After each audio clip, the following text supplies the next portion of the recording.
Dit keer hebben we iets speciaals. We gaan namelijk een experiment doen. Een experiment waardoor ik zelf eigenlijk niet als moderator kan optreden, want ik ben een van de gasten. We gaan het vandaag hebben over beleving. Hoe wordt die geschreven? Hoe wordt die gemaakt? We hebben jullie feedback gekregen. Eén vraag was van, ja oké, we willen meer weten over die mensen.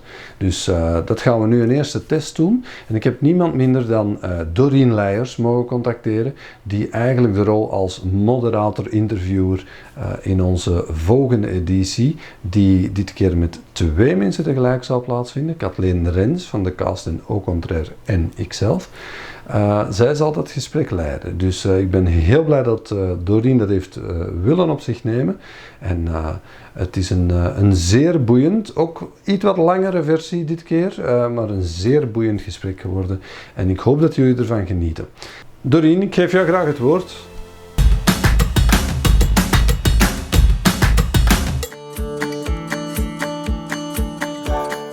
Steven heeft mij de woorden uit de mond genomen. Steven heeft al heel veel mooie events samen met ons gerealiseerd. Dus ik was vereerd om hier te mogen zijn vandaag. En Steven heeft dit fantastisch concept bedacht waarbij dat we dus in backstage, onstage, elke keer in de coulissen duiken van allerlei events. En zo gaan we een kijkje nemen naar die jobs, maar vooral naar de mensen die die jobs uitvoeren. Stuk voor stuk gepassioneerde professionals die er gewoon willen voor zorgen dat het publiek een magisch en veilig en top event kan beleven. En om daar vandaag verder op in te zoomen, gaan we eens kijken naar de auteurs van die live-belevingen, de showmakers. En dat heb ik hier bij mij Kathleen Rens en Steven zelf. Steven, ja. Is dat wennen? Ja, dat is een heel andere positie. Best wel luxueus en comfortabel, moet ik zeggen. Dag Kathleen. Hallo. Kathleen, kunnen jullie elkaar een beetje introduceren als dat nog nodig is in die zin? Wie is Steven? Steven is een complete allround show director die kennis en ervaring heeft, massa's ervaring heeft op heel veel verschillende gebieden van regie en showregie. Is iemand die vooral ook internationaal werkt, denk ik toch? Dat proberen we. Voilà. Ik weet niet of veel mensen dat weten trouwens, dat je echt heel vaak in het buitenland bent voor heel grote shows. Dat klopt. Wat ik knap vind is dat hij zal zich niet laten tegenhouden als hij een idee heeft. Hoe dat hij dat technisch gaat uitwerken, daar maakt hij zich nooit zorgen om. Omdat hij weet dat hij op een gegeven moment wel een manier gaat vinden om dat te realiseren. Daar waar ik misschien al eerder zou denken van hoe ga ik dat doen, denkt Steven daar niet aan. En dat vind ik wel een bijzonderheid. Dat mag ik wel zeggen. Dank u wel. Kathleen is iemand die een ongelooflijk aparte visie in mijn ogen heeft op hetgeen ze 14 jaar geleden, denk ik, op de markt gezet heeft. In eerste instantie met de cast. Het idee van er bestaat een vraag naar personages, naar kleine acts. En dat dan ook tot in alle detail gaan uitwerken. Ik denk echt dat Kathleen de vrouw van de details is. Details van hoe beweegt die, welke emotie, welke blik hoort erbij, welke make-up. Hoe lang moet dat duren, welke muziek, al die details, dat moet helemaal juist zitten. En die sterkte eigenlijk is zodanig sterk geworden dat op een gegeven moment eigenlijk klein beetje is beginnen tegenwerken. Omdat Kathleen nog veel meer is dan typetjes en veel meer is dan gewoon animaties. En ja, recent is daar nu Au Contraire bijgekomen, waarin dat zij als creative director eigenlijk volledige modules realiseert voor spektakels of mini-spektakels zelf helemaal in elkaar steekt. En dat maakt het net zo interessant voor ons ook om te gaan samenwerken, omdat de match is perfect. Ik denk dat we ook een heel goed team vormen samen eigenlijk. Wat is nu juist het verschil tussen de cast en Au Contraire? Het verschil tussen de cast en Au Contraire is groter dan dat je zou denken. De cast is 14 jaar geleden ontstaan met het ontwikkelen van personages voor exclusieve events. En die personages zijn wel altijd op maat. Daarin zijn we eigenlijk heel sterk geworden. Ik denk dat we 14 jaar geleden ook duidelijk een trendsetter zijn geweest, omdat we dingen gelanceerd hebben die dat er misschien nog niet waren op die moment. En we hebben de tijd gehad om te werken aan een eigenheid. Dus we hebben echt een brand kunnen ontwikkelen waar dat we vandaag de vruchten van plukken. Maar waar dat ik een aantal jaar geleden, want dat heb ik er juist mooi uitgelegd, wel last is een groot woord, maar mensen onthouden natuurlijk de bestsellers. En de bestsellers van de cast zijn de mooie, liefelijke personages met logo's in hun haar. We hebben natuurlijk zoveel meer gedaan. Hè. Ik bedoel, als ik door de foto's ga, dan hebben we meer andere dingen gedaan dan wat men onthouden heeft. Dus op een gegeven moment bleef ik zelf wel op mijn creatieve honger zitten en wou ik een stap verder gaan. Ook omdat we wat meer onszelf ontwikkeld hadden in het maken van shows en belevingen in het algemeen. Zijn we daar toch gaan nadenken van welk antwoord gaan we geven op het idee dat ze hebben van de cast. Want het ergste wat je als creatieveling kan overkomen, ik denk dat jij dat kunt beamen, is dat ze je in een vakje gaan steken. En dat was wel een beetje zo. Dus zijn we heel erg gaan nadenken, ik ben vooral heel erg gaan nadenken van oké, als we met een nieuwe afdeling naar buiten komen, dan moet die wel heel erg anders zijn dan de cast. En het mag niet vergelijkbaar zijn met wat er momenteel gangbaar is in de eventsector aan beleving. Want daar gebeurt natuurlijk wel heel veel, ook door collega-bureaus. En dan is de moodvideo van Au Contraire Prachtige video door mij heen gegaan. Op een gegeven moment wist ik wat ik wou en hebben we die video, een lanceringsvideo gemaakt die effectief anders was dan de cast. En ik denk dat we daarin geslaagd zijn. Dat is een video waar ik eigenlijk nog altijd fier op ben. 2 brands dus, Kathleen. Ja, 2 brands. De cast, we create characters, dus dat is echt personages, kostuums, werelden creëren. En Au Contraire is eigenlijk creativiteit in het algemeen. Shows maken, beleving, concepten, storytelling.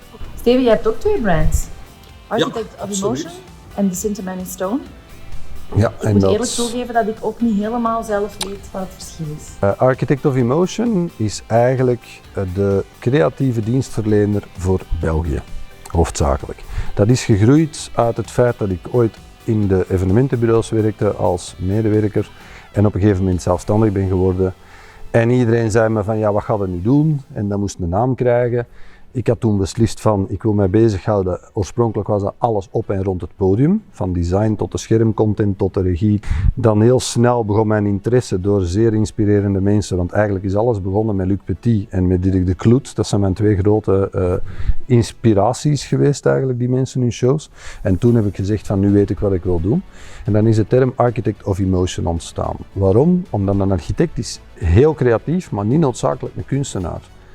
En ik doe hetzelfde met emotie. Ik ben geen kunstenaar, maar ik probeer wel gelijk een kunstenaar emotie te schrijven, te scripten, zodanig dat mensen herinneringen hebben.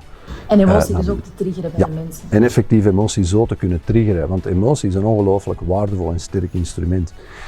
Binnen België heeft er een paar jaar nodig gehad vooraleer dat dan de mensen dat goed en wel begrepen hadden. Nu is dat redelijk gezet, dat label. Maar op de internationale markt had ik de mogelijkheid om iets totaal nieuw te positioneren. En waar Architect of Emotion moest ik opletten dat veel van mijn klanten ongerust waren omdat ik een verleden had met een eigen evenementenbureau. Ja, dat ik misschien vroeg of laat evenementen zou beginnen doen, wat absoluut niet mijn bedoeling was.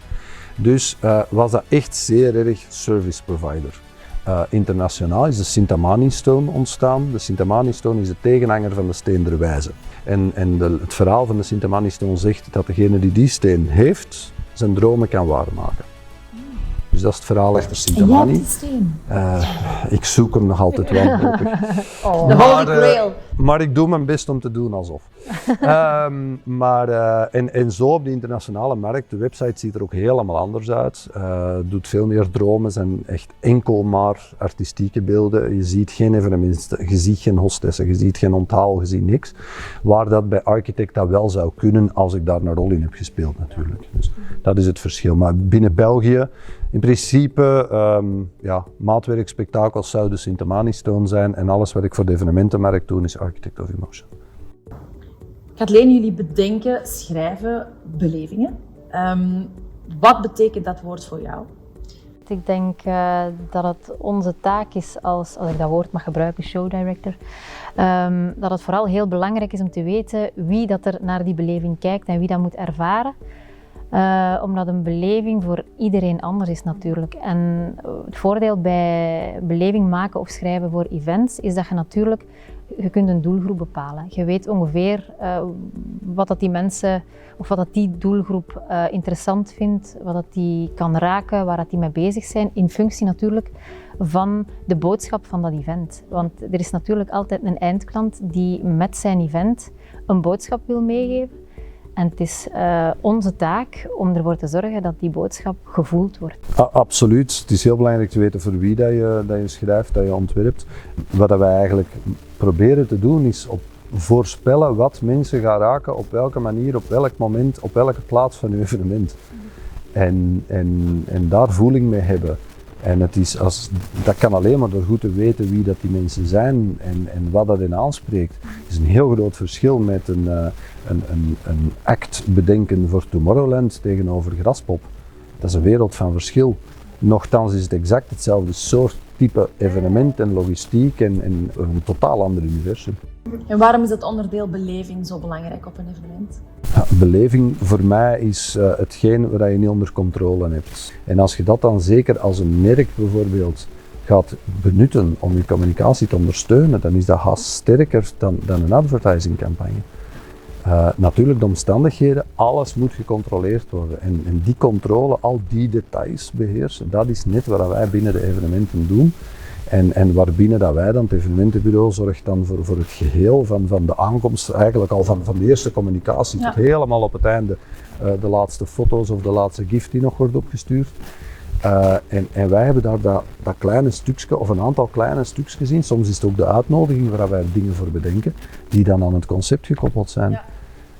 En dat is geweldig sterk. Maar jullie bepalen dus wel met welk gevoel dat er iemand na een event naar huis gaat? Ja, in functie van wat de boodschap is van de eindklant. Dus, wij werken in opdracht van iemand. Ja, voilà. Ja, dus dat is het verschil misschien tegenover bijvoorbeeld de mensen, ik geef nu het voorbeeld van een Dragon, Franco Dragon, als die creaties maakt, dat zijn spektakels om het spektakel, waar dat wij spektakels maken voor een opdrachtgever. Ja. Dat kan zijn voor de bevrijdingsfeesten van Antwerpen een spektakel bedenken. Dat kan ook zijn wat we in Kalesberg hebben gedaan aan het kasteel, een geschiedenis van een onderneming volledig weergeven in een soort van musical in open lucht. Dus, maar wij hebben echt een opdrachtgever, dat is denk ik het grootste verschil.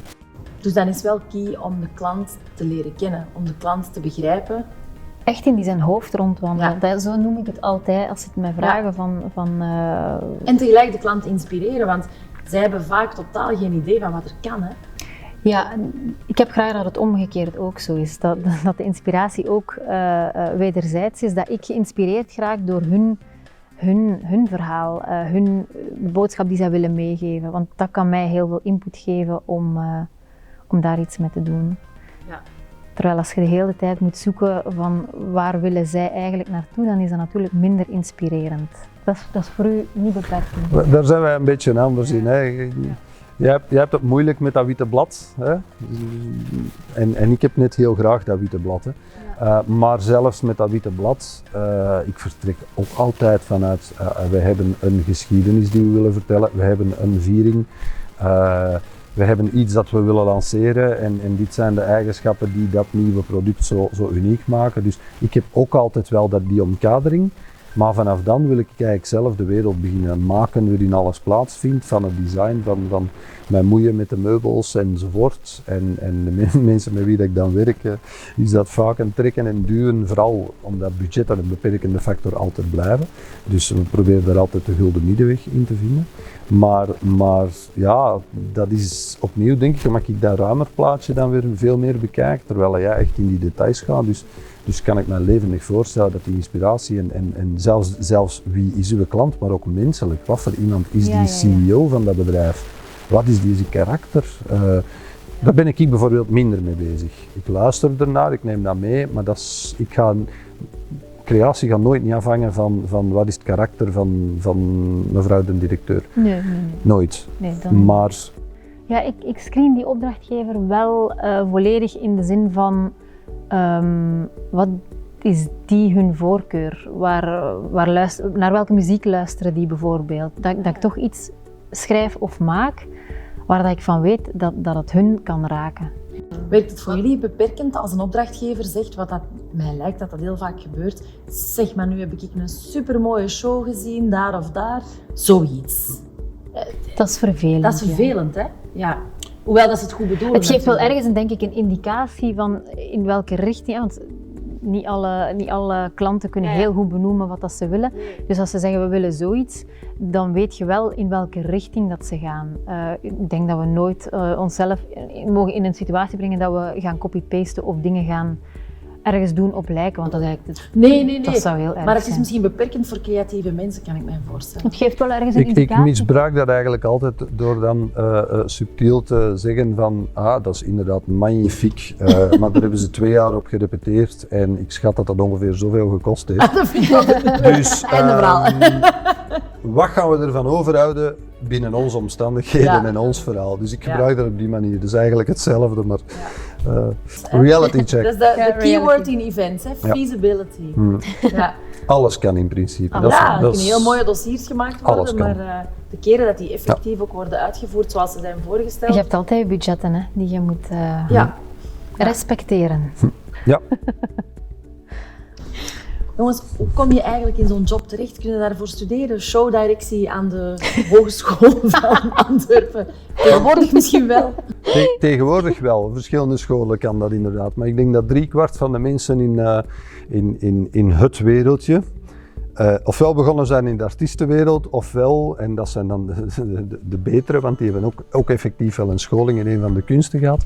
Maar in mijn geval was het veel simpeler dan dat. Ik was 15, 16 en ik wou faven doen en ik wou DJ's, want dan had ik meer succes bij de meisjes.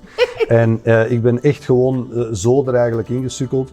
En ik organiseerde tussen mijn 15 en mijn 20 parties en evenementen. Dat wist ik zelfs niet van u. En ja, ik wist dat eigenlijk op dat moment zelf ook nog niet. Jij bent DJ geweest, Steven. Ja, effectief. Stel je voor. DJ Steven. Maar, dus ik ben er eigenlijk in gesukkeld.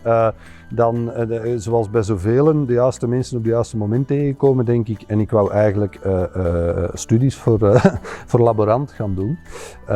En ik heb ook wetenschappen biotechnieken gestudeerd, bijvoorbeeld. Om dan letterlijk op de tram 24 onderweg naar het centrum op een gegeven moment iemand tegen te komen die mij sprak over journalistiek. En al die puzzelstukjes begonnen zo langzaamaan meer en meer samen te liggen. En ik ontdekte de communicatiewetenschappen. Om daar dan 3 jaar te zitten. Ik ben bijna niet op de hogeschool aanwezig geweest, want ik liep rond met camera's om opnames te maken. Ik was aan het schoolblad magazine met de allereerste mini-maxjes aan het grafisch ontwerp doen. En ik was eigenlijk met heel veel dingen bezig die eigenlijk later evenementenorganisatie zouden heten. En dus bij mij is dat puur per ongeluk gebeurd. Ik werk nu in een reclamebureau, omdat Club Med mij niet wou last minute. En ineens kreeg ik de 10 jaar van Filmnet en Supersportlancering letterlijk op een dienblad. En ik had geen flauw idee wat ik ermee moest doen. Maar dat ene evenement heeft mij eigenlijk zo omhoog gecatapulteerd. Ik ben eigenlijk historica. En Ja. ik ben al 15 jaar eventmanager, dus ik ken er wel iets van het per ongeluk erin sukkelen. Absoluut. En jij, Kathleen, want jij bent geschoold danser, hè? Ja, ik ben geschoold Dus jou- danser, maar ik was ook niet van plan om hier te zitten eigenlijk. De cast, en moesten ze jou dat toen gezegd hebben van... je Nee, gaat nog dat had ik zoiets nooit. als- Ik was het type danseres die dacht dat ze zeker tot haar 95 op haar pointes zou rondgaan. Nee, ik zou hier normaal ook niet gezeten hebben, Nee? denk ik. Ik was heel gefocust op ballet. Dat was sinds mijn 3 jaar, denk ik, hetgeen waar ik van overtuigd was dat ik ging doen. En ik ben ook heel lang overtuigd geweest dat ik dat zeker tot mijn 95ste ging doen, maar ja, rond mijn 30ste is er toch is er een knieblessure geweest en dan ben ik moeten beginnen nadenken. En die knieblessure is mentaal beginnen kruipen. En dan heb ik gezegd, ik moet daar iets aan doen. Moet ik dat dan zien als een voetballer die coach wordt? Nee, eigenlijk ben ik gaan nadenken toen, want ik wist wel van mezelf dat in één keer op een kantoor terechtkomen dat heel moeilijk ging zijn. En dan ben ik beginnen rondkijken rond mij van oké, wat zijn de gaatjes hier? Wat marcheert er hier eigenlijk niet goed? En ik vond heel vaak dat opdrachtgevers de juiste performers niet vonden. En daar waren dat Londen en New York al heel lang bezig waren met organisatie en databases aan te leggen van performers, om die dan bij opdrachtgevers te brengen, was dat eigenlijk mijn idee voor de Belgische markt. Dus aanvankelijk was de cast een castingbureau voor voornamelijk dansers en later zijn daar performers bijgekomen. En ene keer dat opgericht was, is de eventsector daar ook vragen beginnen stellen van, kunnen ze in een bepaald thema zoveel dansers, animatie en zo van die dingen. Maar daar kwam nog bij dat ik zelf niet van animatie hield. Nee, want ik was een gefocuste klassieke ballerine. Dus animatie stond heel erg ver van mijn bed. En ik vond, als ik mezelf die vraag stelde van wat vinden nu niet goed aan animatie, dan was het antwoord vaak dat het er niet voldoende toe deed. En dat het inhoudsloos was. Ik mag daar nu niet te negatief over doen, maar ik ben daarover gaan nadenken, hoe kan ik, want die vraag is daar, waarom zouden die vraag niet invullen? Hoe kan ik daar inhoud aan koppelen, zodat dat voor dat event ook relevant wordt, dat er animatie is. En zo is eigenlijk de cast ontstaan, langzaam maar zeker. En dan ietsjes later zijn daar dan showprojecten bijgekomen, maar daar gaf ik in het begin niet te veel rugbaarheid aan, omdat dat niet onze core business was en dat dat eigenlijk ook niet echt mijn bedoeling was. Maar dat is dan ook weer allemaal wat geëvolueerd en groter geworden, totdat uiteindelijk 2 jaar geleden ook contraire daarbij gekomen is. Heb je zelf ook animaties gedaan? Nee. Altijd direct in die rol van Ja. bedenker en Ja. productioneel uitvoeren. Ja, ik zou een slechte animator zijn, denk ik. Ik ook. Ook niet als ze nu nog een klassieke ballerine nodig hebben. Nee, dat wordt triestig, denk ik. Ik heb daar eigenlijk wel een paar animaties gedaan. Ja? Ja, Dat weet ik. Ik heb altijd het principe gehad van als ik mensen dingen moet vragen of wil overtuigen dat ze het zo en zo moeten doen en kunnen, dan moet ik het zelf ook gedaan hebben. Dus en dat gaat zover dat, ik bedoel, zelfs die swaypoles, ik heb er eens ooit opgestaan, schrik van mijn leven gehad. Oh, dat zou ik eigenlijk ook wel doen. Naar beneden is dat van nog. Terug naar boven. Maar ik heb animaties gedaan. Ik heb ooit eens een hele dag kustanimaties gedaan bij de zomertour van de Lijn, inderdaad, zonder zorgenzicht op zee. Omdat onze presentatrice Katrien de Neff met stemproblemen opstond 's morgens en die dag kwamen alle sponsors. En ik was de enige aanwezig die alle verhalen van alle sponsors kende. Dus ja, werd ik letterlijk geshanghaaid om dat te doen. Dus ik heb die wel gedaan, maar niet altijd het vrije keuze, moet ik toegeven. Maar dat is wel uw sterkte, vind ik. Op een event merk je dat ook, dat je dan het voordoet aan de dansers of de acteurs. En dat is altijd heel duidelijk. Hè? Weet je wat ik bedoel? Dat is zo, ook voor sprekers, als je sprekers coacht, dat heb je ook al gedaan. CEO's die misschien niet gewend zijn om te spreken of de regie doet van zo'n show, dan zie je dat die ook op hun gemak. Dat is ook een kunst, hè? Ja, dat is waar. Ik denk dat dat vaak ook het geval is, dat ze mijn houterige bewegingen zien en denken van, als die dat durft, dan moeten wij dat ook wel durven. Mijn vader zegt dat ook, hè. Ik ga niet wachten tot er inspiratie is. Hè. Ik moet gewoon van 10 tot 6 aan mijn piano zitten. Dat is zoals een meubel maken. Hè. En het komt wel. Hè. Allee, ik bedoel... Creativiteit is een instrument. Dat is niet iets dat ineens ontstaat en ineens terug weg is. Dat is iets dat je bewust kunt zeggen, ik ga dat nu gebruiken. Dat gaat op bepaalde momenten beter werken en sterker werken. Dat is onvoorspelbaar. Maar wat wel voorspelbaar is, dat is wanneer dat je bij dat eerste verhaal, bij dat eerste contact al zegt van, ik voel dit. Ja. En dan, je weet nog geen idee wat je gaat schrijven, maar je weet wel dat het goed gaat worden. Ja. Ja, dat herken ik wel. Jullie zijn nu op heel originele manieren gekomen waar jullie vandaag zijn. Wat heb je nodig om die job te kunnen uitvoeren? Talent is daar een onderdeel van, maar met talent en creativiteit word je daarmee geboren of kan je dat aanleren? Ik was bang dat mijn creativiteit op een gegeven moment zou leeglopen. En dat was een heel mooie verrassing om te zien dat creativiteit eigenlijk iets is, dat begint ergens en dat is iets oneindig. En dat verrast je ook elke keer opnieuw. En ik denk dat je vooral heel open-minded moet zijn en moet openstaan voor dingen waar dat je misschien van in het begin van denkt, oh, dat is mijn ding niet. Ah, juist wel. En je moet heel benieuwd blijven naar alles, toch? Benieuwd zijn naar dingen, naar het onbekende en vooral ook naar dingen waar dat je normaal niet standaard naar zou grijpen. Naar de wereld kijken zoals iedereen en denken zoals niemand.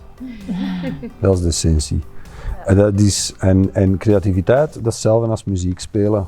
Iedereen kan een instrument leren bespelen, maar er zijn er maar een paar die virtuoos zijn. En de anderen zijn verdienstelijk. En verdienstelijk, of heel verdienstelijk, of amateurs, of in alle gradaties. En er is ook geen...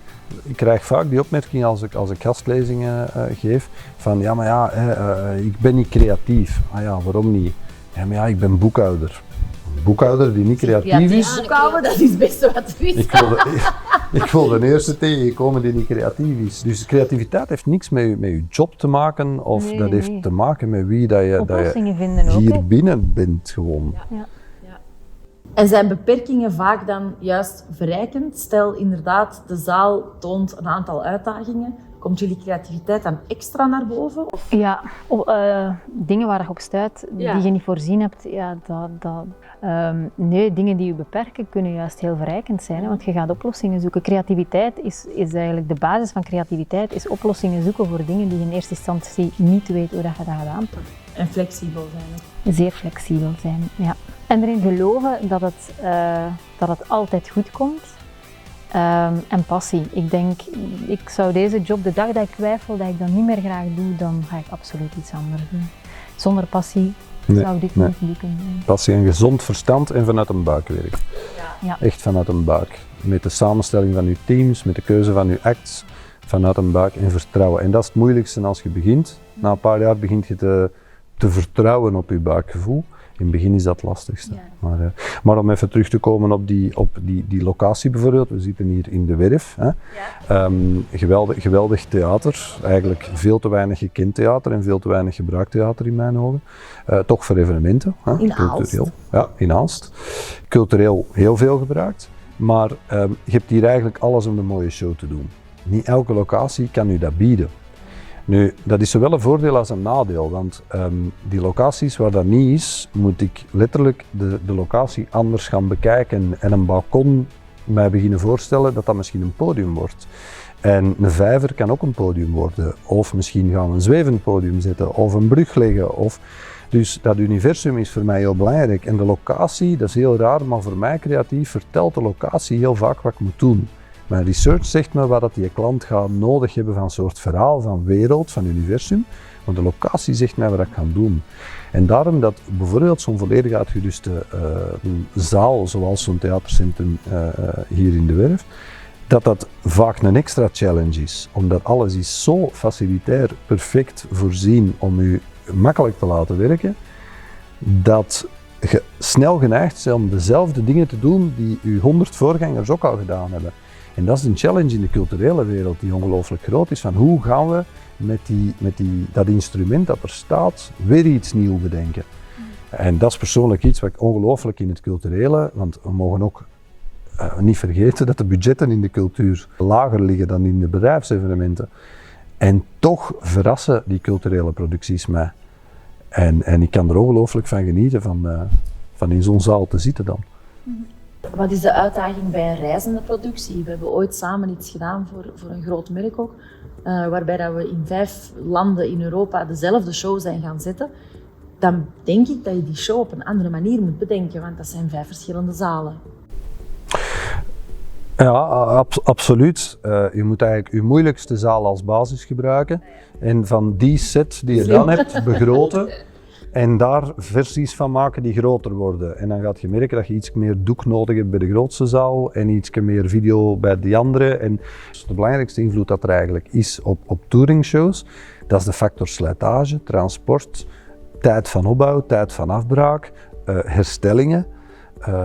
Dat moet ongelooflijk efficiënt georganiseerd zijn. En daarin dat bijvoorbeeld de Rock 'n' Roll zo spectaculair is. Als je, eigenlijk zou iedereen dat eens moeten kunnen bekijken. Het Sportpaleis, een Studio 100, dat zijn locaties die zo zijn uitgewerkt en georganiseerd dat zij letterlijk kunnen zeggen: vandaag spelen wij 40-45 en morgen spelen we dans. Dat is echt spectaculair Maar om het te zien. voorbeeld van Studio 100, denk ik, is met heel veel schermen. Mhm. Dus de evolutie, dat er enorm veel meer video en projectie zit, vergemakkelijkt het. Dan moest het bijvoorbeeld een volledig decor zijn dat gebouwd en afgebroken wordt. Absoluut. Dus wat er daarmee kan gebeuren is toch echt... Dat verbaast mijzelf nog elke keer opnieuw. En de sferen die je kan neerzetten, puur met projectie. Dat is inderdaad. Ineens staat die kathedraal daar, Ja, bij absoluut. Daans. Ineens is die er in het centrum van Aalst. Absoluut. De technologische evolutie in de video is hetgeen dat de laatste jaren het meest spectaculair is gegaan en dat ons eigenlijk het meest vooruit gestuurd heeft, creatief ook. Bijvoorbeeld, alle creativiteit is sinds 10 jaar geëvolueerd met een uitvinding en dat is de Pepper's Ghost doek. Dat is de eerste keer gebruikt in een Londens theater. Het holografische projectiedoek. Waarbij eigenlijk via spiegels een beeld wordt geprojecteerd op een gaasdoek dat transparant is en daarachter is eigenlijk de andere scène bezig, waardoor je spoken kan tonen, holografische projecties enzovoort. Dat is een paar jaar geleden ineens terug bovengekomen door bedrijven en opnieuw Belgisch bedrijf, waar we heel trots op mogen zijn als Showtix. Het ligt soms in heel kleine zaken die gedurende 10, 15 jaar immens veel evoluties gaan geven. Nu die virtuele evenementen momenteel, al die Green Key zaken, dat is nu iets dat we aan het leren zijn en dat volgens mij de komende jaren dat we in shows en in theaters gaan zien terugkomen. Ja. De Green Key technologie en de augmented reality. Kathleen, bij ons begint het heel vaak met een telefoontje. Is dat bij jou ook zo? Zo van, zeg Kathleen, ik heb hier een klant en die wilt, vul maar in. Hè. En zo begint het meestal. Hè. Ja, je krijgt inderdaad een telefoon met een briefing. Hè. Allee, daar begint het meestal mee, met een briefing van wat dat er gezocht wordt. Dan is het voor mezelf vaak informatie verzamelen van oké, waar gaat dit over? Research, zoals jij het altijd zo mooi kunt zeggen. Dieper graven in die materie en voor jezelf ingrediënten vinden die inspirerend werken om daar iets mee te gaan doen rondom beleving en emotie. En dan op het moment dat je het gevoel hebt van oké, ik weet waar ik naartoe wil en ik weet waar dat we naartoe gaan, ja, dan moet ik mezelf wel afzonderen om te schrijven. Is het dan zo het cliché van 's nachts ineens wakker worden met ik weet ook hoe ik het ga doen. Ja, dat kan. En dan zo het beginnen uittekenen. Ja, Of in de dictafoon inspreken. Ja, vroeger lag er inderdaad een boekje naast mijn bed. Maar ondertussen weet ik wel dat ik dat kan onthouden. Als het idee echt goed is, dan blijft dat wel hangen. En iets dat niet blijft hangen, dat doen we dan ook. Dat gebruiken we dan niet. Hè. Ja, dat klopt. Dat je in ene keer wel, of in de auto of in een portoir, uiteraard is dat mogelijk dat je in ene keer denkt, zo ga ik het doen. En dan is het eigenlijk heel easy, want het zit al klaar in je hoofd en dan is het uitschrijven en dan gaat het eigenlijk heel snel. Oké. Herken je dat, Steven? Ja, absoluut. En ik mis de tavernes en de cafés en dergelijke enorm. Want ik heb een heel raar proces wat dat betreft. In een auto zet ik muziek op, maar een shuffle die bepaalde, want dank u Spotify voor er te zijn en alle streamingdiensten. Die gewoon mijn nieuwe muziek laten ontdekken op basis van een playlist dat ik eerst maak, waardoor ik nieuwe dingen ontdek. Ik ben een freak wat betreft sorteren en klasseren van zaken die ik nu nog niet nodig heb. En daar komen direct beelden bij als ik die muziek hoor. Maar mijn belangrijkste proces, om het zo te zeggen, stel u voor, de meeste mensen kunnen niet werken als er veel geluid in de omgeving is en zeker niet als iemand iets aan het vertellen is. Mijn ding is eigenlijk, raar genoeg, conferenciers en stand-up comedies. Ik zet die letterlijk op terwijl ik aan het schrijven ben. En dat lijkt of dat mijn hersenen bijna op 2 banen aan het werken zijn. Ik heb 1 baan die luistert en ik volg en ik lach ook actief mee. Nee. En ondertussen zit dat ander stuk eigenlijk te schrijven en dingen te bedenken en beelden te zien. En ik kan dat heel moeilijk uitleggen, maar dat is wat voor mij werkt. Dus voor mij, als ik met een writersblok zit, dan ga ik bijvoorbeeld naar wat ik super vind, is een taverne in een station. En reizigers, want om het half uur veranderen die. Die komen een koffie en die zijn terug weg naar hun trein. En terwijl ik daar zit te schrijven, ik heb geen stand-up comedy, maar ik heb het observeren en die een andere helft begint weer die mensen hun verhaal te fantaseren. En ja, dat prikkelt mij. Het is een heel raar proces, ik weet dat, maar dat is mijn proces. Dus, en ik heb ook altijd een magisch object nodig. Dat is een van de eerste dingen dat ik zoek van wat is het magisch object in deze briefing. En dat is iets wat ik heb opgemerkt dat je bij heel veel shows terugvindt. De vogelkooi is een klassieker, De boot, de paraplu. Onze boom. De boom bijvoorbeeld, inderdaad. Ja. De glazen bol. Ja, het magische object. Dan, Dus brokantmerkjes en zo vind ik ook super. Ja, daar kan ik me wel iets bij voorstellen, dat is waar. Ben je dat zo'n hoarder die ook alles ziet als een mogelijk ooit nog in de toekomst prop-object? Qua beelden. Ik ben ja. een maniacale verzamelaar. Ik heb op dit moment 8 terabyte aan videomateriaal, beelden, YouTube-films, Dat is behoorlijk. foto's. Dus ik heb geen Pinterest nodig. Ik heb mijn eigen Pinterest op mijn server. En waarschijnlijk zit dat hier ook in je hoofd. Ja, het rare is, ik weet over het algemeen welk beeld dat ik zoek en dan ben ik 3 dagen aan het zoeken. Ah ja, dat zal wel. Wat misschien niet iedereen weet, is dat heel veel Belgische bedrijven, zoals Parpo en Showtex en Stageco, zeer internationale producties doen. Maar ook onze professionals zelf, de individuen die elke dag in de events werkzaam zijn, zitten heel vaak ook op internationaal niveau te werken. En zo bijvoorbeeld ook Steven en Kathleen. En jullie hebben samen, denk ik, ook een grote productie gedaan in Qatar. Hè? Ja, dat was Dat Steven. klopt. De Global Games, inderdaad. Ja, dat was een hele challenge hè, op ik denk 6 weken tijd van een leeg blad, zelfs geen locatiebezoek nog niet gedaan, naar een volledige productie die gestreamd werd in verschillende landen met een grote show, alles erop en eraan. Hoe kwamen ze dan bij jou terecht? Wel, ik werk al een paar jaar ondertussen. Ik heb een zeer goede partner in Qatar zitten. En met wie ik heel veel producties op de lokale markt doe en ook in de regio regelmatig werk. We hebben nu een dossier lopen in Saudi-Arabië voor een spektakelproductie. En zij hadden dat dossier gekregen. Dat had een beetje de tour gedaan van de 5 grote namen in de wereld. Die allemaal hadden gezegd van not possible, not in 6 weeks. En dan kwam dat bij die geschifte Belg en die zei van oké, dat gaat moeilijk zijn, maar we gaan dat doen. Net zo'n tijd om het visum in orde te brengen. Bijvoorbeeld. Gelukkig hebben we dat daar niet nodig als Europeanen in Qatar, maar ja, en dan is het heel belangrijk, maar extreem belangrijk dat je weet wie dat je moet meenemen en wie dat je team wordt. En ik heb mijn weg op die internationale markt gevonden dankzij collega's in de sector. Dat is iets dat voor mij veel te weinig geweten is. In zoveel sectoren zijn we concurrenten. En in onze sector zijn we eigenlijk collega's. Ik heb mijn weg internationaal gevonden door een Koert Vermeulen, een Joop Pauli, een Hans Pannenkoeken, Ludo van Streels, noem ze maar op, Hans Krommeke, dat soort van mensen. Designers gelijk ACTLD, zoals een Kate Carter of een Arfen Yes, waar allemaal de grote mannen internationaal zijn. Maar de Belg weet dat niet. Eurosong is qua video voor een groot deel met Belgen in de regie. En dus ja, het team is extreem belangrijk. We hebben een van de schatkamers van de wereld qua talent in onze entertainment business. En dus ik ben mijn team beginnen samenstellen en ik wist dat ik weinig tijd voor bepaalde zaken zoals repetities en mise en scène ging hebben. Dus ik heb mij overal gedubbeld en ik heb dan voor Kathleen als mijn double voor artistic direction, voor de regie eigenlijk van de tableaus mee ingezet. En voilà, ik hoop dat dat wat bevallen is. Het zal wel zijn. Ja, dat was een grote productie. Hè. Op hele korte tijd heb je daar... Het was vooral de tijd dat we ons tegenwerkten eigenlijk. Tijd kan soms de grootste vijand zijn, hè, voor een event. Maar dat was echt wel heel weinig tijd en dat was een heel ambitieus plan dat je daar had uitgetekend. Wat dan wel straf is aan Steven, wat ik veel minder zou doen denk ik, is dat Steven nog tijd maakt voor zijn team. Je kan echt een keer 5 minuten mee ergens gaan zitten om zo wat de stoom van iedereen af te laten, een keer goed lachen. Flauwe grappen maken en hup, we zijn terug vertrokken.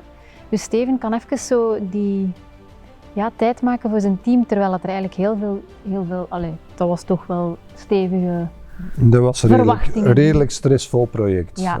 Wanneer dat de overheid ineens binnenvalt van je moet nu een halve dag alles stilleggen, want we gaan een veiligheidscontrole doen en we hebben eigenlijk maar 2 dagen repetitietijd. Of er komt een zandstorm. En een zandstorm, wat ook wel kan gebeuren, ging er natuurlijk.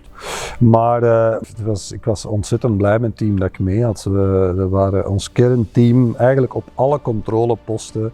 Choreografie met Sylvie, Raël mee on stage, de aereo-choreografie met Noy. Iedereen die er in dat team zat, er waren nog verschillende andere mensen. Hè. Ludo met zijn technische mensen allemaal, maar ik bedoel, ja, die zaten daar heel bewust. Dus de juiste persoon op de juiste plaats echt wel. is essentieel. Allemaal met een buikgevoel. meer dan hun kennis en hun ervaring, is er die connectie. En dan weet ik van, ik kan daar, ik durf echt gerust dat afgeven en zeggen van, bijvoorbeeld bij de regie, ik heb ook nooit niet gezegd van, Kathleen, dat en dat en dat moet veranderen. Nee, ik heb gezegd, Kathleen, ik heb dat en dat gezien. En dan heeft Kathleen dat overgenomen. En ik heb gewoon gekeken naar het vervolg. Dus, en dat is, als je die luxe, als je zo'n geschenk hebt in je team, dat is onbetaalbaar. Plus que prêt. Maar het zijn ook gewoon hele toffe producties om te doen. Als je daar met een heel team zit, dan dat is gewoon werken aan dat één doel op een paar dagen, alles in elkaar boksen. En dat geeft gewoon, dat is een bepaalde vibe die je hier dan veel minder hebt in ons eigen land. Het moet daar gewoon allemaal op heel korte tijd gebeuren. Je gaat niet naar huis, dus iedereen zit daar te focussen op dat eindproduct. Hè. Ja, dat is tof. Adrenaline. En vooral heel belangrijk voor mij is, op het einde wil ik dat iedereen in het team zegt, wij hebben dat goed gedaan. Ja. Dat is voor mij een hele belangrijke. Ik mis dat nu het allermeeste in heel die coronatijd. Dat moment dat je het allemaal ziet samenkomen en dat het aan het gebeuren is en dat de klant hopelijk content is en naast je staat en dat je denkt van... The magic. We did it. Ja, en het werkt. Dat je een ijs pakt, zo dat. Dat is iets heel intens, hè. Ja, dat is waar. Dat mis ik nu het meeste. Ja, dat is dat teamwerk, hè. En het mooiste ervan vind ik dat eigenlijk die mensen die dan in dat publiek staan, niet eens weten dat wij daar zo bij betrokken zijn en dat wij dat zo voelen. En dat die mensen dat daar in die regie of aan de kant staan te kijken of alles goed loopt, dat die daar echt emotioneel wel in zitten. Dat vind ik, die anonimiteit vind ik eigenlijk het mooiste aan het. Ja. Maar even goed doodgaan op het moment dat er iets aan het fout lopen is en je kunt daar... Vind ik minder mooi, maar het is ook wel intens. Steven, het is essentieel bij het bedenken van een spektakel om dan in die volgende fase het voor iedereen die betrokken is, voor de dansers, de leveranciers, de klant, om het echt te kunnen uitleggen en visueel maken, hè, wat dat je voor ogen absoluut. hebt. Hoe is dat bij jou? Goh, ik heb daar mijn instrument voor. De moment dat hierboven in mijn hoofd duidelijk geworden is, dan ik begin meestal eerst met wat te schetsen op mijn iPad. Dat zijn echt krabbels. Dat gaat dan overgaan naar een 3D-model van de ruimte. Daar begin ik dan dingen in te zetten. Dat is geen technisch plan. Ik maak geen technische plannen, maar ik maak een volume, een omgeving. En dan kan ik eigenlijk alle problemen grotendeels al beginnen voorspellen. En kan ik op verschillende plaatsen kijken in de ruimte en zien van, daar is een magisch punt, oei, dat is een leegte, daar moeten we iets mee doen. En dat kan ik dan al beginnen zien. Ook voor opbouw zie je dan al heel veel. En dan begin ik van daaruit eigenlijk te gaan invullen. Maar dat schetsen en dat tekenen, dat blijft voortgaan. Bijvoorbeeld uw personages, dank u Google Images, ik weet hoe ziet dat personage in mijn gedachten eruit. En dan begin ik gewoon te zoeken naar beelden die erbij passen. En dan begin ik mijn showboek te maken. En dat is letterlijk, wie zijn mijn personages? En dan heb je een foto van de persoon in kwestie. Bijvoorbeeld hier in de werf hadden we Chris Castaar, die hier een huistechnieker is, die een van mijn acteurs was in de bevrijdingsfeestenshow in Antwerpen. Wel, ik heb zijn foto, ik heb zijn personages in een tabelletje staan, ik heb daar foto's bij van de kostuums die we nodig hadden en zo heb ik dat voor alle verschillende personages eigenlijk uitgewerkt. Een tweede ding is dan accessoires en props. Per tableau staat er dan opnieuw een afbeelding met een moodboard van decorstukken. Wat is er nodig? Wat hebben we allemaal nodig? Inplantingen soms. Hoe worden de scènes gebruikt? Als je een autolancering maakt, dan gaat dat letterlijk zover dat je choreografie van je voertuigen op tijdscodes in uw muziek letterlijk uitgetekend wordt op uw grondplan. Zodanig dat die auto's niet tegen elkaar rijden. Maar dat document dat is nodig voor de styling, dat is nodig voor uw acteurs te brieven, dat is nodig voor uw regisseurs, uw stagehands. Dat is meer voorbereiding, maar tegelijkertijd zij komen minder vragen aan de field. Ja. Want zij weten van, dat ziet er zo uit, dat sleutelgat. Goed, dat hadden we nodig, dat is voor scène 3, zet dat daar maar. En zo kunnen ze eigenlijk veel autonomer werken door uw voorbereiding. En dat vind ik heel belangrijk. En tegelijkertijd geeft dat ook, en dat is heel leuk, inspiratie, maar ook hetzelfde probleemspotting aan uw partners. Een heel mooi voorbeeld hadden we bij de Special Olympics. We waren volop bezig en we hadden alles uitgetekend. En in mijn schetsen had ik eigenlijk een knutselwerk van een boot gemaakt. En die boot zag er voor mij zo heel artistiek gestileerd uit.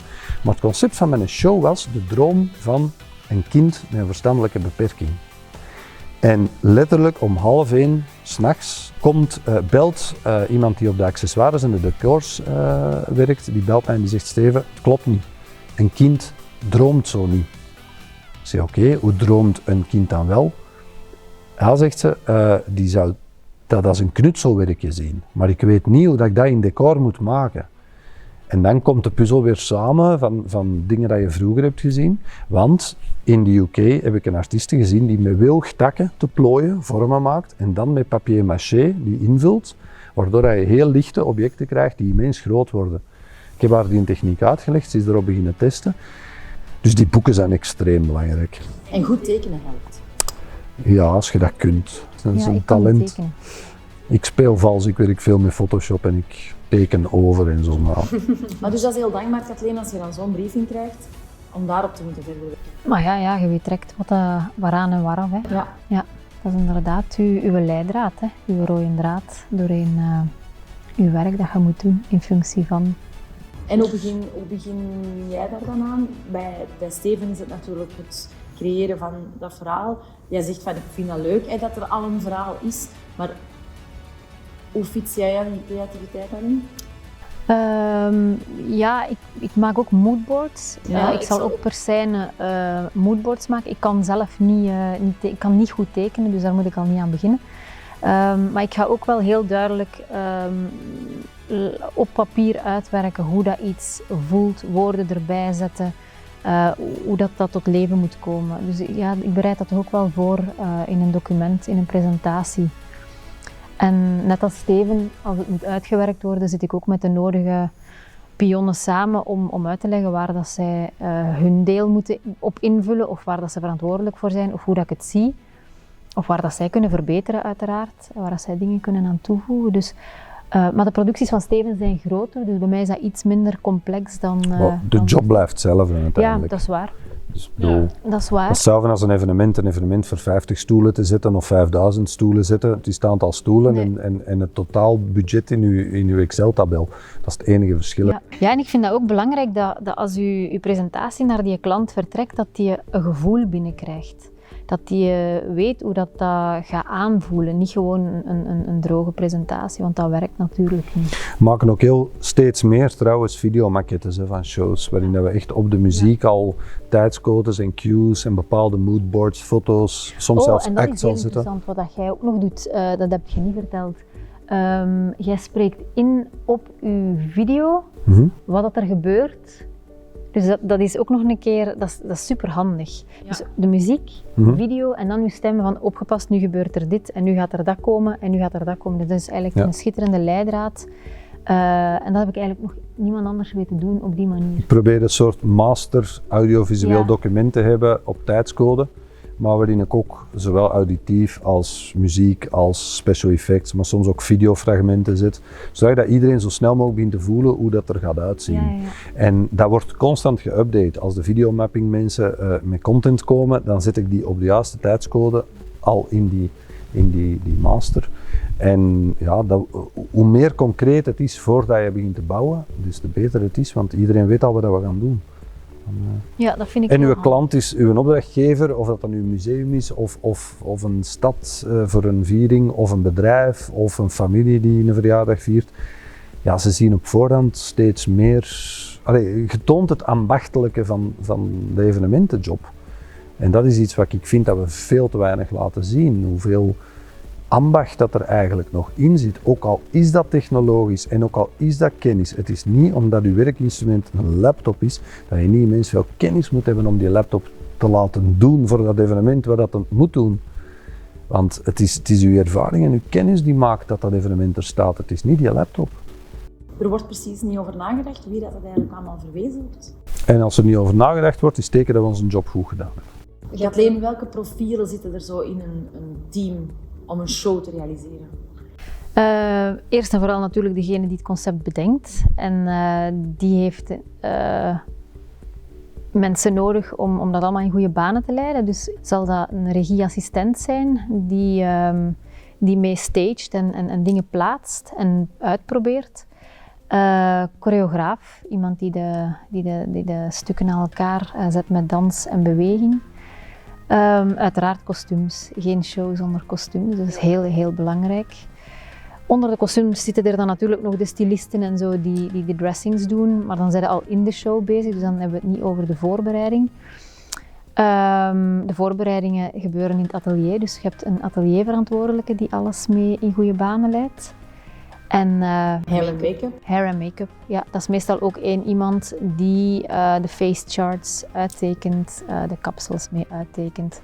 Dus die krijgt en gros een plan van wat het moet worden en zij maakt daar dan haar briefing mee voor haar team. Men gaat er vaak vanuit dat het productieproces van creativiteit hetzelfde is als bij koekjes. Zo van, je krijgt 2 weken om 100.000 koekjes te maken en je krijgt 2 weken om een heel creatieve show in elkaar te steken. Tijd is het belangrijkste ingrediënt voor jullie, denk ik. Hè? Ja, maar die hebben wij, of die krijgen wij heel weinig. Alles moet heel vaak op heel korte tijd gebeuren. Daar waar je in theater soms 3 maanden kunt voorbereiden aan iets, is dat bij ons inderdaad soms 2 weken. Ik ben altijd heel blij wanneer mijn opdrachtgevers hebben al de gewoonte van, de moment dat ze nog maar project hebben, dan bellen ze mij al van, zeg dat en dat en dat, denk al maar na. En dan want een idee moet rijpen, hè. Ja. We hebben ooit 1,5 jaar tijd gekregen om een heel mooie show in elkaar te steken. En ik denk dat die tijd daar ook inderdaad echt alles heeft veranderd voor ons. Ja, dat is ook logisch. Kwaliteit gaat gewoon stijl omhoog als je castings kunt doen, als je research kunt doen, als je na kunt denken over je muziek, als je maquettes kunt maken van de show, van de muziek. En als er feedbackrondes kunnen zijn met de klant, hè, waarin Absoluut, je zegt van kijk, voilà, nu laten we het allemaal eens een maand rusten in ons hoofd en dan... Ja, en ook zeker in dat concrete geval een klant hebben die niet alleen heel veel vertrouwen heeft, maar ook heel veel respect heeft voor uw job. Ja, en die dat zegt is van dit is niet mijn job, dus ik luister naar uw advies en ik geef gewoon mijn bedenkingen. En dat is ook heel waardevol en dat was daar zeker het geval. Ik denk dat ik begrijp niet hoe dat sommige mensen onze job kunnen doen zonder zelf in een repetitielokaal bij de dansers te hebben gestaan als regisseur. Zonder in het atelier bij de stoffen te hebben staan kijken en die te hebben gevoeld. Zonder testopstellingen te doen, zonder naar de schrijnwerker te gaan en zien hoe dat die gaat schilderen of hoe dat een bepaald object er komt uit te zien. Dat is iets wat ik niet begrijp, hoe dat je deze job überhaupt kan doen zonder dat soort hands-on Maar zo gevoel te zijn er hebben. dus wel, bedoel je? Ik denk tot op een bepaald niveau doen mensen dat niet en dan komt ineens die switch naar het nieuwe niveau. En daar op het einde van dat nieuwe niveau, daar zitten dan de grote namen. Hè. Dus dat is de weg die we dan moeten afleggen. Maar bijvoorbeeld een act boeken, ik zal nooit standaard een act boeken. Ik ga kijken naar het talent dat ik nodig heb en dan kijken kostuum, verhaal, de show dat we samen hebben gedaan. De ladder act dat erin zat was niet gewoon standaard die ladder act, dat was een stagiaire butler. Acteur zijn tegelijkertijd in een kostuum en by the way ook een ladder-act kunnen doen. Ja. En hij haalde objecten die uit de geschiedenis van het bedrijf kwamen, uit de bibliotheek en liet die dan bijna vallen op bij de andere ervaren butler die ze dan liet zien aan de schrijfster, want het evenement ging om het overhandigen van een boek ter gelegenheid van de verjaardag van een bedrijf. Dus ik bedoel, dat is niet gewoon een act boeken. Dat zijn die details die voor mij te veel missen in de bedrijfsevenementen. Bedrijfsevenementen gaan te vaak gewoon acts boeken, naar elkaar zetten en voilà, we hebben een show gedaan. Ja, en ik denk dat voor bepaalde events, en zeker voor eventbureaus, dat wel kan werken, dat die een act inboeken, maar dat heeft niks te maken met onze job. Dat heeft niks te maken. Dat is geen beleving. Geen beleving, dat is inderdaad. Dan komen we terug een beetje op het gesprek dat we voordien hadden over invulling. Dan is het een invulling, maar voor mij voelt dat nooit aan als voldoende. Er moet altijd een rode draad Dat zijn. tailor-made stukje. Ja, hoe klein het ook is, dat kan helemaal op die klant aangepast worden. Ik denk dat dat onze taak is, om dat zo te doen. Ik denk dat het afgelopen jaar ons allemaal een beetje heeft doen nadenken over wat dat mogelijk nog professionele dromen zijn, al dan niet binnen wat dat we nu al doen, of jullie nu al doen. Wat zijn zo nog dromen, Kathleen? Ik zou graag de marketingwereld wat meer willen binnenstappen, omdat ik heb ontdekt dat storytelling voor video iets is wat ik heel graag doe. Daar amuseer ik mij ontzettend mee. Dus dat is echt een nieuwe wending die ik gevonden heb, nog niet zo heel lang geleden. Dus ik wil gaan onderzoeken of dat ik in marketing nog iets kan betekenen op dat vlak. En voor de eventsector zou ik heel graag hebben dat mijn klanten weten, goed het verschil weten tussen de cast en au contraire. En dat ze mij zeker meer en meer gaan contacteren om aan de basis van die events mee te werken. Alles omver te gooien, na te denken, kunnen we dat niet anders doen? Kunnen we er niet nog meer mee doen?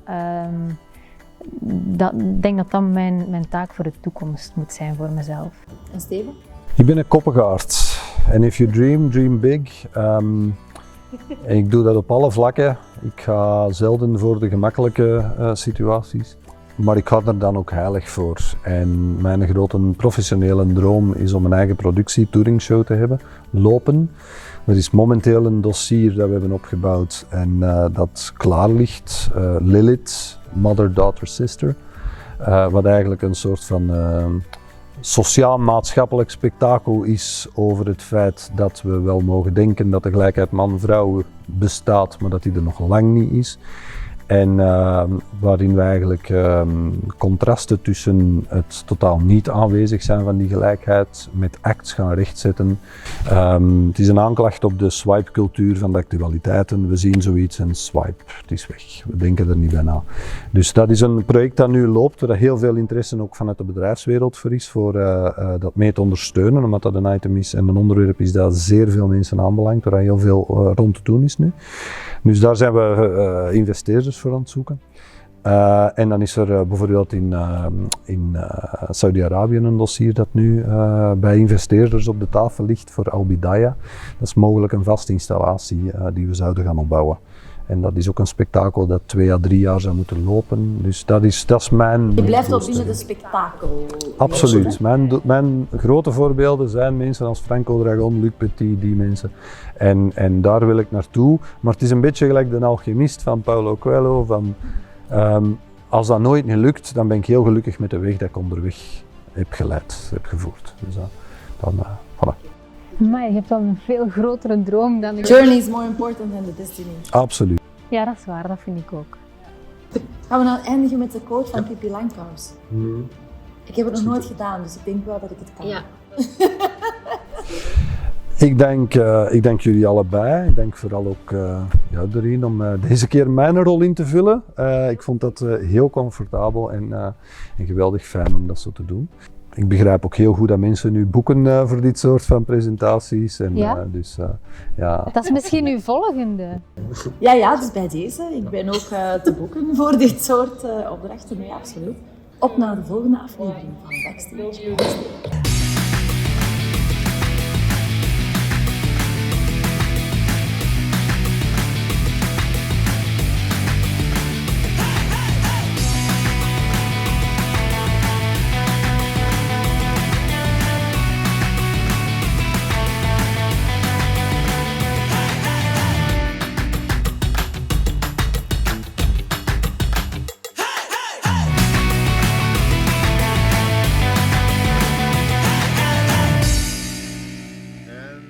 Final cue. Thank you, everybody. It's a wrap.